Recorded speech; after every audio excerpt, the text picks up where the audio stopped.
শিয়া বুজুর্গ আর সুন্নি বুজুর্গ বা শিয়ারা কোন কোন কোন কোন বুজুর্গদের অনুসরণ করে আর সুন্নিরা কোন কোন বুজুর্গদের অনুসরণ করে সেটাই নিয়ে আপনাদের সামনে আলোচনা করব। আউযু বিল্লাহি মিনাশ শাইতানির রাজিম, বিসমিল্লাহির রহমানির রহিম। আসসালামু আলাইকুম। আপনাদের সামনে আবার একটা ইসলামিক ভিডিও বা ইসলামিক ইতিহাসের আলোচনা করার জন্য আপনাদের সামনে আবার এলাম।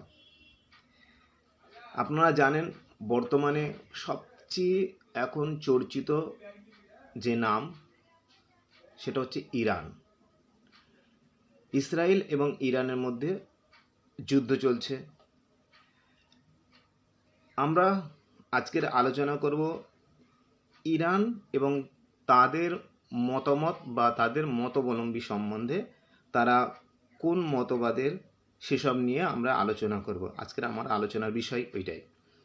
আমরা জানি মুসলিম সম্প্রদায়ের মধ্যে সবচেয়ে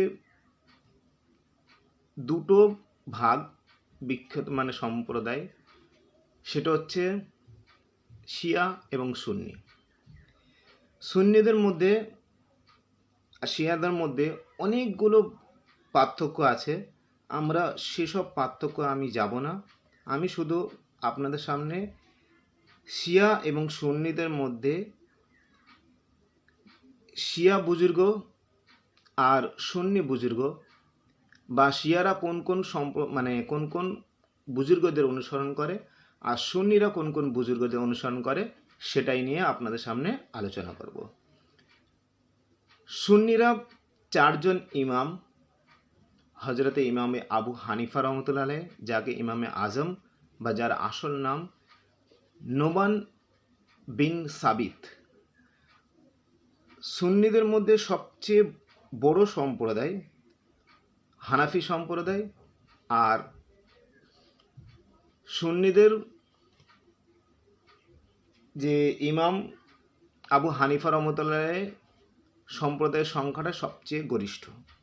এছাড়া আছে সুন্নিদের মধ্যে মালিকি সম্প্রদায়, ইমাম মালিককে অনুসরণ যারা করেন। তারপরে আছে ইমাম সাফি, ইমাম সাফিকে যারা অনুসরণ করে চলে তারা সাফি সম্প্রদায়। এরপরে আছে ইমাম আহমদ বিন হাম্বল, ইমাম আহমদ বিন হাম্বলকে যারা অনুসরণ করে তারা হাম্বলি নামে পরিচিত। সুন্নিদের মধ্যে এই চারটে ফিরকা বা সম্প্রদায় রয়েছে: হানাফি, সাফি, মালিকি, হাম্বলি। এছাড়াও আরও অনেক পার্থক্য আছে বা আরও অনেক ইমামকে অনুসরণ করে বা আরও অনেক দলে বিভক্ত আছে। আপনাদের কাছে চলে যাব শিয়া সম্প্রদায়। শিয়া সম্প্রদায়রা তারা 12 জন ইমামকে অনুসরণ করেন, আর এই 12 জন ইমামই হচ্ছে আহলুল বাইত বা রাসূলুল্লাহ সাল্লাল্লাহু আলাইহি সাল্লামের বংশধর। সেই আহলুল বাইত বা 12 জন ইমামকে অনুসরণ করেন শিয়া সম্প্রদায়। শিয়া সম্প্রদায়ের মধ্যেও অনেকগুলো ডিফারেন্স বা ভাগ আছে। তার মধ্যে বর্তমানে যারা ইরানের বসবাসকারী, সেই ইরানের বসবাসকারী শিয়া সম্প্রদায় তারা 12 জন ইমামপন্থী। তাদের সেই 12 জন ইমাম সম্বন্ধে বা বুজুর্গ সম্বন্ধে বা রাসূলুল্লাহ সাল্লাল্লাহু আলাইহি সাল্লামের বংশধর সেই 12 জন ইমামদের নাম আমি আপনাদের সামনে তুলে ধরব। তো যাই হোক, তার আগে একটু বলে দিই, বর্তমানে যিনি ইরানের সর্বোচ্চ নেতা, ওনার নাম হচ্ছে ইমাম আয়াতুল্লাহ খোমেনি। 1979 সালে ইরানের রাজতন্ত্র ধ্বংস করে বা রাজতন্ত্র শেষ হয়ে ইসলামিক প্রজাতন্ত্র ইরান প্রতিষ্ঠা হয়। আর সেই ইরানের বেশিরভাগ সম্প্রদায় 12 জন ইমামকে অনুসরণ করে। সেই 12 জন ইমাম আহলুল বাইতের মধ্যে আছেন, আর সেই 12 জন ইমামের নামগুলো আমি আপনাদের সামনে তুলে ধরব। শিয়া সম্প্রদায়ের মধ্যে অনেকগুলো ভাগ থাকলেও তার মধ্যে 12 জন ইমামপন্থী আছেন শিয়া সম্প্রদায় ইরানের। আর সেই ইরানের 12 জন ইমামপন্থী যারা 12 জন বুজুর্গকে অনুসরণ করে, তাদের নামগুলো শুধু আমি আপনাদের সামনে তুলে ধরব। শিয়া আর সুন্নিদের মধ্যে যে পার্থক্য রয়েছে তার মধ্যে এটাও একটা আছে যে সুন্নি সম্প্রদায় খিলাফতে বিশ্বাসী আর শিয়া সম্প্রদায় ইমামতে বিশ্বাসী। আর সেই তাদের প্রথম ইমাম যারা অনুসরণ করেন, প্রথম 1 নম্বরে আছেন হজরতে আলী বিন আবু তালিব, হজরতে আলী রাদিয়াল্লাহু তাআলা আনহু। হজরতে আলী রাদিয়াল্লাহু তাআলা আনহুকে তারা প্রথম ইমাম বলে অনুসরণ করেন।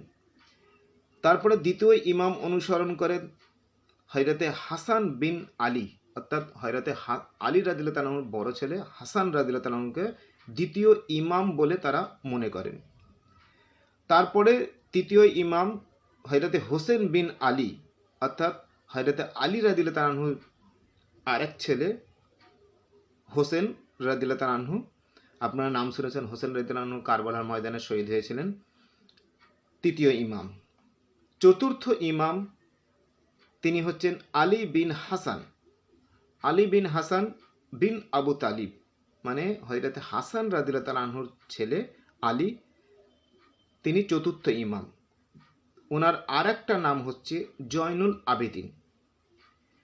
পঞ্চম ইমাম মোহাম্মদ বিন আলী, মোহাম্মদ বিন আলী, তার মানে হযরতে আলী বিন হাসানের ছেলে মোহাম্মদ বিন আলী, যার আর একটা নাম হচ্ছে ইমাম বাকের। ষষ্ঠ ইমাম জাফর বিন মোহাম্মদ, অর্থাৎ মোহাম্মদ রহমতুল্লাহ আলাইহির ছেলে জাফর বিন আলী। পুরো নাম তাহলে হলো জাফর বিন মোহাম্মদ বিন আলী বিন হাসান বিন আলী বিন আবু তালিব।